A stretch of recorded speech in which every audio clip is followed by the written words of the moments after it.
I guess it's true. Once you pop, the realness starts. Man, shut the fuck. Hey, I don't need your shit. I don't need your shit right now, dog. So, welcome to PringleTheOne's world. Yeah, what's up, YouTube fam? PringleTheOne in the goddamn building today. How the hell are we doing? Hope we doing good and shit today. Oh, so hot, nigga. Yo, Parasyte The Maxim, episode 14. Oh, y'all, oh my gosh, yo, I gotta say, every episode, I feel it is so like, it is so like packed. Like, you know how you be getting like a fucking combo in a McDonald's, and then they be like, hey, yo, give me that king size, motherfucker. And then you be like, all right, let me get that king size. And then you get the king size, and they're like super size that shit without you asking for it. But then you driving, and you're like, nah, you know, I ain't gonna go back. Fuck that shit. They messed up. They didn't mess up. They wanted to give me that. I deserve that shit. I worked hard for today, and you ain't even done shit today. But yo, every time I see a Parasyte episode, I really do love how much shit they pack into the episode. Like episode 14, and I feel like so much shit has happened in a sense where it's like this a massive amount of character development.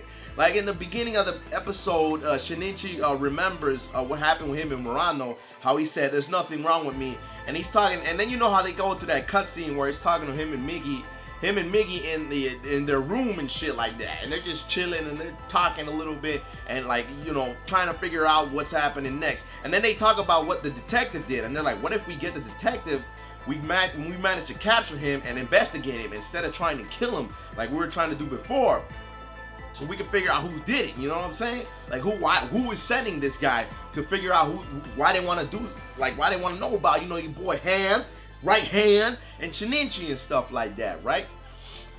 So they manage to they get an ally, right? And they get your boy Oda. Yo, I gotta say, man, that motherfucker with the mouth is so funny. He's like, I don't call this shit, this ain't no Parasyte no more. I'm calling this motherfucker Joe. That's right, Joe. Yo, like Joe, like that's it. Like I was like, damn, my nigga, your name skills are on point, son.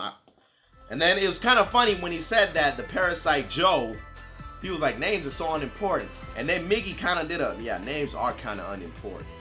But like, it was like, he had to said it in a sense where he was just agreeing with what he said, and he's starting to gain more of that emotional sense.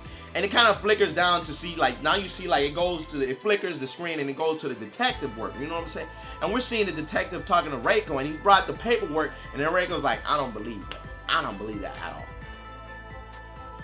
You fucking wrong.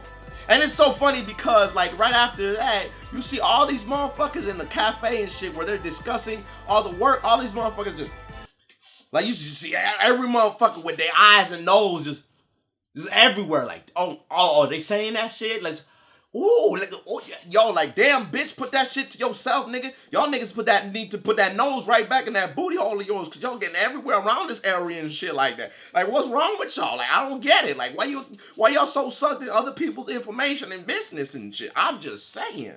Damn, what's up with us, people? Come on, man. Shit, we can't be doing that. But what's funny is right after that, he talks to her, and Reiko is like, nah, I don't believe that. This is all a human can do. And I was like, wait a minute. She knows about this shit, though. She knows about, like, Shinichi and how he's a little weird from the others and the rest like that and stuff like that. So then the detective, he goes home and he's like, nah, you know what? I'm gonna believe it. And it's funny because his wife is talking to him, and then his wife is like, oh, you gotta start doing much more smaller. Come on, stay small. Stay small. Like, why she talking to his big size like that? Yo, like, for real, girl? You just gonna say you gonna tell me to stay small and shit? Like, I gotta fight parasites. My chin too high and shit? I'm gonna put my chin as high the fuck I want. Cause you telling me my shit's too small. I ain't gonna stay small for you, girl. And like it's so funny right after that. I started cracking up so much afterwards. When she kept saying that. And it goes down, and like they try, him and Oda, Shinichi and Oda and Miggy and Joe, they get together and they pursue the detective that's pursuing Shinichi. And then Shinichi tells the detective everything of what's happening with Miggy, and he believes it. He didn't even, without a doubt, he say, like, because you hear what he's saying in his monologue, in his mind, you hear Shinichi's mind, he's like, without a doubt, he believed everything I said. And then it's kind of fucked up because the detective's like, well then, you know what, if you're a real friend of the humanity, why don't you go out there and tell them that, you know, you tell them that it's not, that you are part of a parasite and shit like that. You know what I'm saying? And he was like, nah, man. And then like right after that, he got mad. Miggy and Joe got mad. Joe was like, man, we should have cleaned this motherfucker from the beginning. And Miggy was like, you damn right. And the motherfucker, you know, like they just come out of nowhere. I was like, oh shit. My boy, yo, and it's so dope. Like, yo, like Miggy, cause like he started getting like in a sense, like he was emotionally angry. Like he wasn't like angered out of like spite, like, oh, I gotta survive and shit. Nah, he was like out of like nature. I mean, it was more like a nurture, like yeah, nurturing. Oh, yeah, I'm saying it right.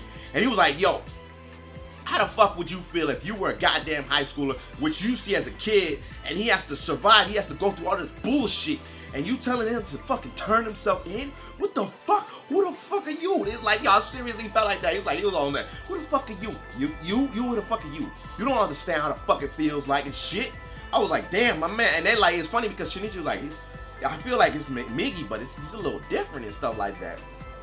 So then after that, they get into that conversation with the detective, and they talk about it, and they're like, I think Reiko the one, because Miggy was talking, because they didn't want, they were asking the detective, who did it? Who like put you up to this? And he didn't say nobody and shit like that, right? I was like, okay, so you ain't gonna tell nobody, motherfucker, they gonna make you say some shit. But then Miggy, you know, Miggy's smart and shit like that, so he realized, he was like, it's probably Reiko. Next morning, he gets a call from Reiko, and she's like, hey, we need to meet up. And he goes to a university, and it's funny because Reiko is she's learning about this thing called the selfish gene. I kind of didn't pay as much attention to it as I could be, because it seems like there's just more of an importance to like the selfish gene, and she wanted to learn about it because it probably has something to do with her baby to a certain extent, and probably something with Shinichi or something like that. So she starts talking to Shinichi, and they get into like a little argument, a little bit like that. And man, Reiko a little crazy told, because that bitch like. When she afterwards, like when she talked to the detective, this little side note and shit, like when she talked to the detective, bitch started actually laughing and shit. And when she was laughing, her pupils went the fuck back, it rolled back and shit like that. And she went home and she started just she started cracking up with that evil like that evil ass laugh. I was like, what the fuck, bitch? I can't trust this hoe nowhere. You know, if you can't trust no hoe with your groceries, you can't trust that hoe with nothing in your life. You know what I'm saying, man? Especially when she a parasite. I don't fuck with that. No. But afterward, it was so funny because like she got on Shinichi's nerves, because like, what is it that like, why are you so angry and shit like that? She was like, you're so different than someone you know got killed by a parasite. And then she figured out, because she heard the stories about the mom being gone all of a sudden, but they don't know how the mom was dead. Like they don't know how the mom died or anything like that. And you know, the psychiatrist messed with his pops, and they said, don't worry, it was all a dream, and didn't happen, you know. But he knows what happened. His pops knows what happened. But you know, he's come to accept it and shit like that. So Reiko, like, she kind of like says that and shit to Shinichi. Yo, after that, Shinichi was pissed as fuck. Like, that nigga was about to, you know, and the music started bumping too. Like, that shit, the trap music be starting. It was like, because that motherfucker was like, yo, I'm about to fuck this bitch up. Ooh, like, yo, he was getting mad. I was getting mad too. Like, bitch, you don't know what the fuck you been through. I was getting so mad and shit like that. And then she pulled out her kid and she was like, you would be amazed that a baby could stop all kinds of fight. And then he was like, he just stopped what he did. And then she started walking back, and she was like, wow, it seems babies have a better perception of, you know, like everything in the world. Like their observation skills are much better and shit like that, which they do actually say that in a lot of animes, like animals and babies for some reason. And people that do know of the existence are usually the ones that are, like, can grasp it without unconsciously knowing and shit like that. But that's like with spirits and other shit like that. Y'all already know about that. You guys watch anime, you know about that stuff.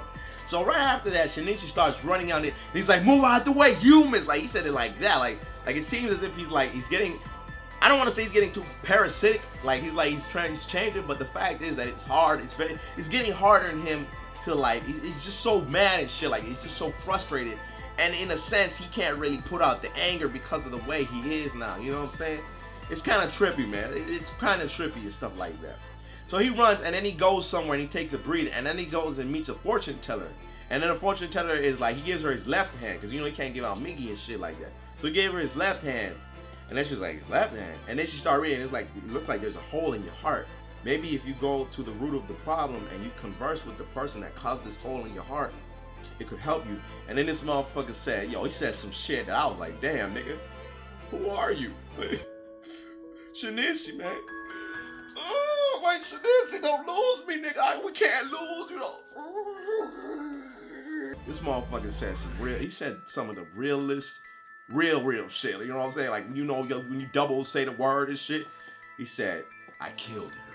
I killed her. I was like, damn, motherfucker. He talking about his mom and shit, when in reality, that's not how it happened. But why he said that, I don't understand. And when he was running a little bit earlier, Mickey was like, hey, Shinichi, calm down. Why are you not calming down? Calm down. Calm the fuck down. Because usually he would have been able to calm down, but Reiko just pissed him the fuck off that much, y'all. I love the feel that I be getting from this anime because it's slow, like it's long. I feel like they pack a lot of shit into each episode. Like if y'all see the notes that I be writing for each of these reviews, it's a little thick, especially for the Parasyte anime, because there's always like little tidbits and information done in just every little frame. There's a little bit of everything in here. And it's kind of funny because there's also, I forgot to put that out there, but yo, the parasites can transform into anything. When Mickey talked to Joe, he was like, what he looked like? And then Mickey pulled out a face. He pulled the motherfucking face out, and then Joe did the face too. I was like, damn, nigga. Like, y'all motherfuckers, y'all can just do whatever the fuck y'all want. Shit. Maybe I need to get me one of those on my I don't know, on my hand though. Because if it turned in my hand, imagine me trying to jack off and shit. And that parasite, it's funny because in the first beginning of the series, he kind of messed with him. He's like, I was just trying to see how you guys excrete, liquid and shit like that, which is hilarious. But y'all, if y'all are not watching this anime, you need to get to watching it, family. Because we family and stuff like that. So y'all need to get to watching it, because this anime is fucking hot.